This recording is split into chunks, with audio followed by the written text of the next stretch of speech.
YouTube, hey, happy Friday. It's been a minute. Hopefully, you're all doing well. So, enjoying the week, made it through. It was a train wreck of just busy, busy, busy, busy, crazy. If it could happen this week, it happened. And that's just peachy. So, gonna kick back and relax now. So, grabbed an Undercrown Maduro. First time smoking this. So, quick first impressions on it.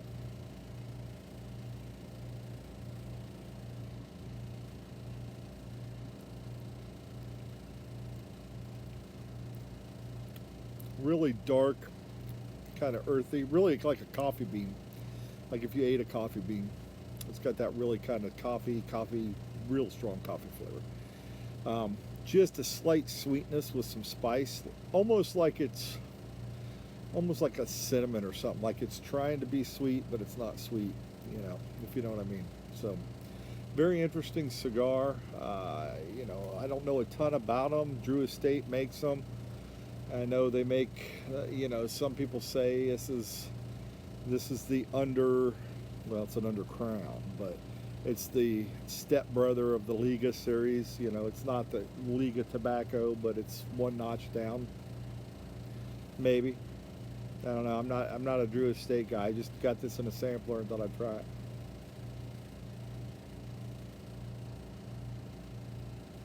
I don't know if you could tell. That wrapper is like jet black San Andreas wrapper, I believe. Um, Maduro. Interesting flavor. Interesting flavor. Um, Good. Puts out a good bit of smoke. No problems. Enjoying a wee dram. My accent sucks, but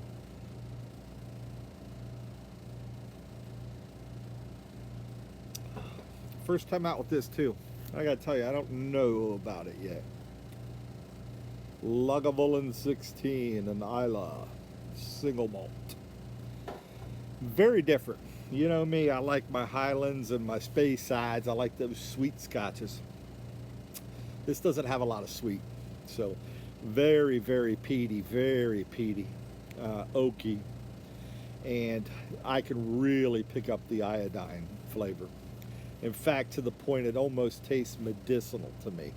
If you remember as a kid, if you ever had to take Cepacol or you got squirted with that when you had a sore throat, that medicine-y, iodine taste, that's what I'm picking up in this. So we'll see. It's okay. Not my jam, but it's a nice one for a hot day. Actually, it'd probably be a better one for a cold day, be, to be candid with you. But it's a good old-fashioned water as well. So my son Brendan's down.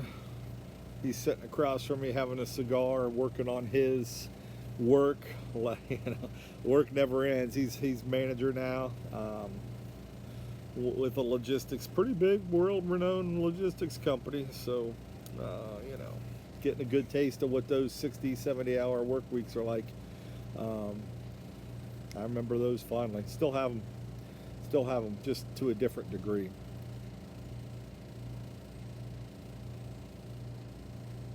Super proud of him, and he's doing very well on his job. Doing very well. So, I think he's having some Crown Vanilla and Coke. I think that's his jam.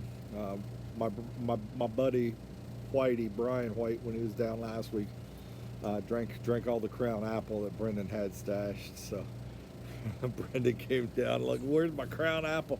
Said Whitey got it. So Whitey, he's probably looking for you. He'll find you eventually, but he'll be fine. There's no shortage of libations in this house.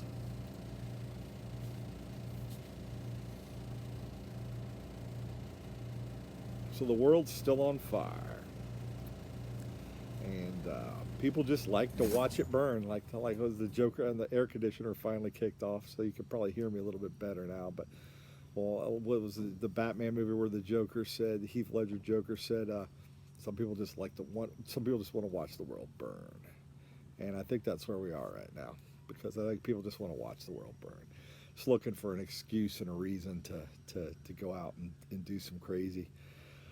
Um, which is a shame, man. I think you rewind it a couple 3 weeks. You know, when the George Floyd tragedy happened, I think the world was ripe and ready for change. I think everybody was actually united and said this is what went down as crap and it's baloney and there needs to be some change and there needs to be some accountability and all kind of different stuff, and everybody was saying the same thing. But now it has changed, and one group alienates the other group alienates that group, and back and forth we go.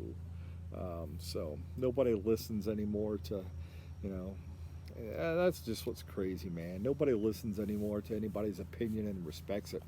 You know, just it's okay to disagree with somebody. You don't have to hate them. So I disagree with you. I seen a Morgan Freeman meme this week. I don't know if he actually said this, but it's a really great quote. Just because I disagree with you doesn't mean I hate you. And we're not at that point now. Everybody just has to you know, just has to interject their thoughts and opinions. And if you're of a different thought or opinion, then you're wrong, and they'll just attack you. Then the name calling starts and the attacks start, and it's just crazy, man. Just crazy. I see it with friends on Facebook, people that have been friends for a while, and they'll just start attacking each other. Well, tell me how this changes your life, and da da da. And, you know, the dude was just stating an opinion. You have an opinion. You're attacking him because your opinion differs from his opinion. Yeah, whatever. Whatever.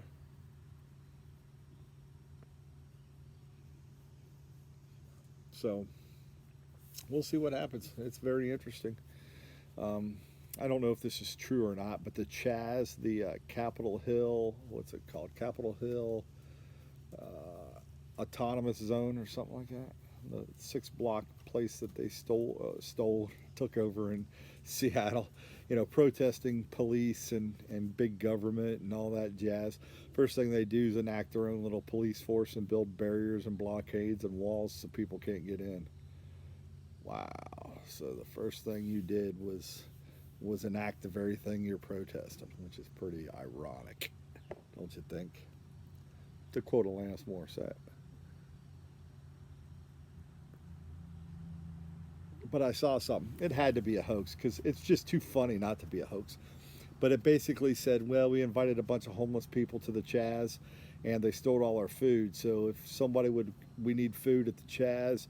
If somebody could bring us some vegan meat and some oats and berries and nuts and different foods like that. It was too funny not to have been a joke. I'm sure it was a joke. I hope it was. I hope it wasn't a joke because it was that funny. I thought it was hilarious. But we'll see what they do. I seen that the Seattle mayor said that we could turn the Chaz into the summer of love. And remember going back to '67 when the hippies took over. I think it was San Francisco or somewhere around San Francisco. Took over some places there, but the message was different. They weren't walking around with guns and things like that. Everybody was just peace, love, dove, and smoked a lot of dope and did a lot of crazy. But not anymore. Everybody wants to fight now. Everybody wants to fight and do crazy. So anyhow, looks like Mrs. Buckeye's going to bring one of the dogs out, so it's probably going to get loud out here. We'll see. So I'll probably let y'all go. I'm going to sit here and sip my medicinal iodine.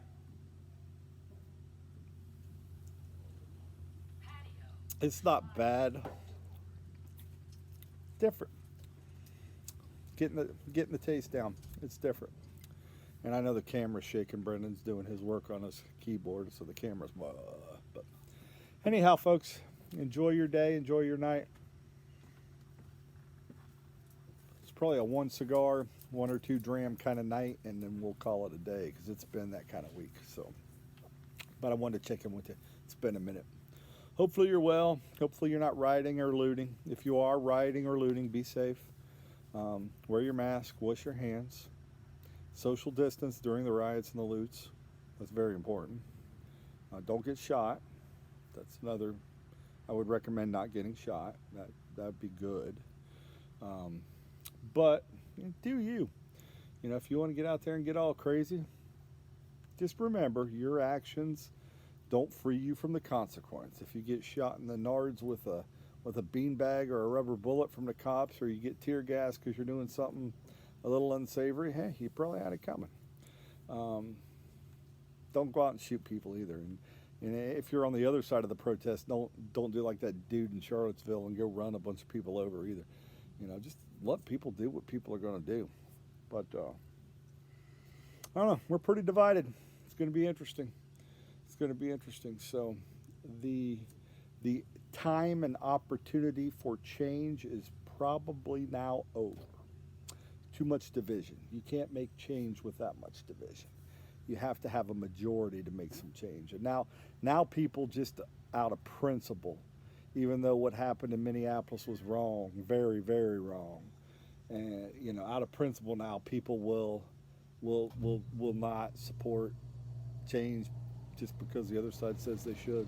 So crazy times. Feels like elementary school. To me, it just feels like elementary school, where one side of the playground's pissed at the other side of the playground because they don't agree with something. You know, that's before you learn how to debate like an adult, before you learn how to talk out your problems. You know, you resort to, you know, name calling and throwing stones and kicking each other and doing all that craziness. So we did this in first grade. Now we're doing it as a country, as adults. So I don't know. Maybe it's, you know, now that I think about it, maybe it's just the age group that their parents, my age group of parents that became parents, probably overly sheltered our children, and they didn't get a chance to go out and throw sticks at each other and rocks and debate and yell and kick and scream. So now they're doing it out because they were protected and sheltered. Maybe that's it. I don't have no idea. I'm not the social expert. Just a dude with some opinions, and you can take them or leave them. If you disagree, great. That's fine. Disagree. I'm not going to be mad at you. I'm not going to unfriend you. I'm not going to hate you because you don't agree with me. It's just not how life works, man. Not how life works around here. Take care, folks. Wash your damn hands. Be safe. We'll see you later. Have a good night, everybody.